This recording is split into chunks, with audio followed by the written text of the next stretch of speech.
Snowy Cat is ready for math, and so am I.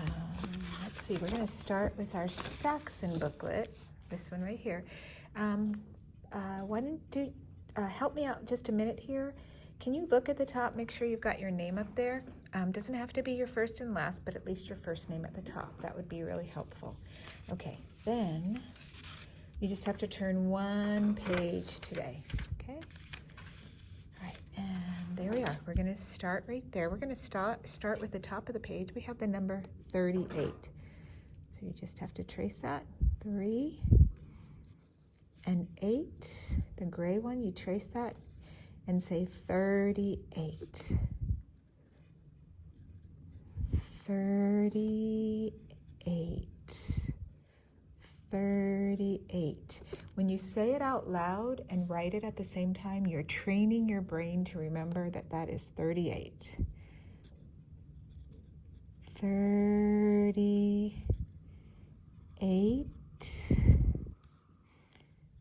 38.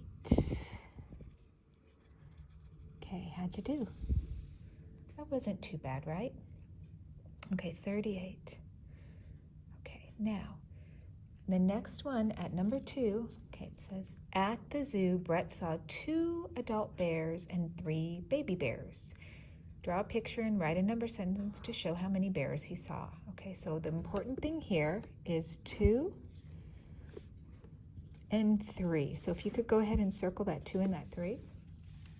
And because it's saying write a number to show how many he saw, so we're looking at all together. So when we're putting together, that's when we're doing addition, okay? So go ahead. For the 2, you're going to represent that with a picture by drawing 2 circles, okay? Put your plus sign, and then over on the other side, you're bringing together 2 and 3. So do 3 circles, okay? 2 and 3, okay? So then from that, from our picture now, we're going to draw our number sentence, or write our number sentence. So that would be represented with the number 2, and then a plus sign, and then over on that side we have 3. 2 plus 3, okay? So how many bears did Brett see at the zoo altogether? You can count them. 1, 2, 3, 4, 5. Okay, so let's write our 5 right here. Remember, 5 has a neck, a big round belly, and then a hat on the top. That's how we write our number 5. Okay, so 2 plus 3 equals 5. Okay, so down here we're going to do some sorting and graphing. We're going to use crayons, okay? So the first thing you need to do is color all of your triangles yellow, please. Color all of your triangles yellow. Okay. Do you remember what a triangle is? A triangle has 3 sides, okay?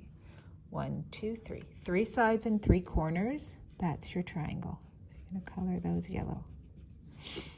Circle, square. Here's a triangle. Circle, triangle.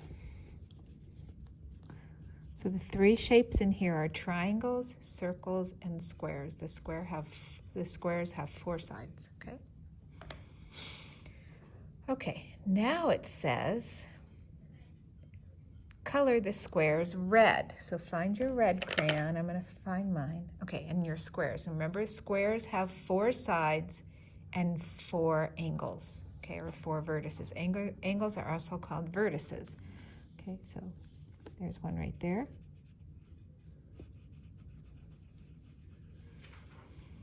And there's one more right here. So those are going to be red. Okay? The final instruction says color the circles blue. So find your blue crayon.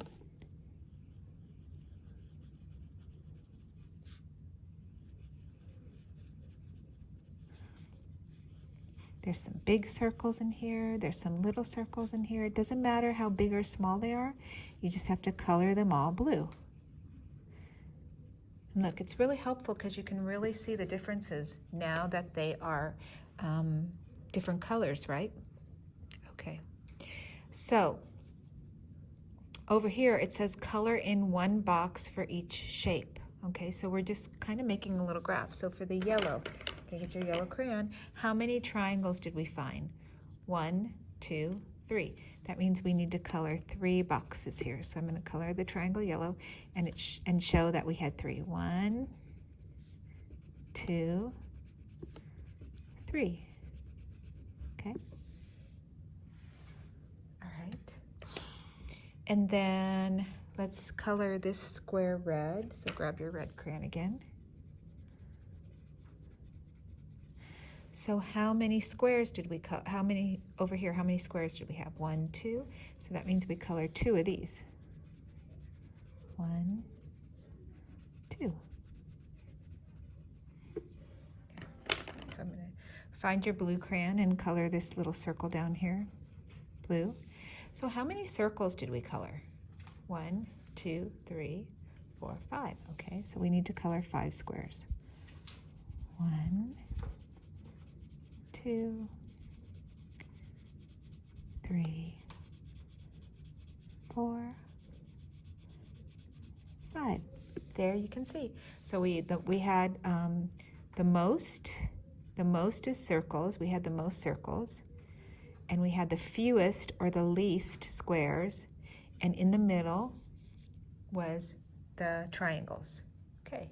So down here in number 4, we're writing the number that is 1 more. And if you need help with this, you can always pull out your number line.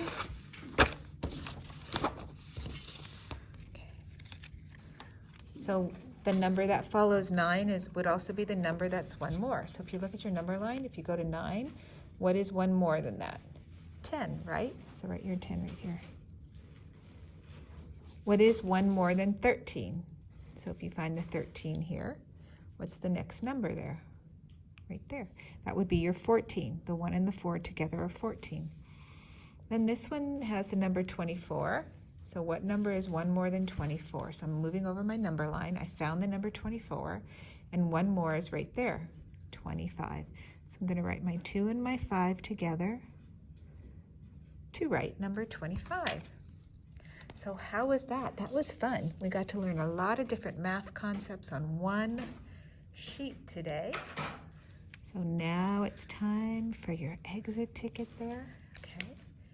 And you're going to close this up. And this goes in this folder here. And we're going to get ready for our next activity.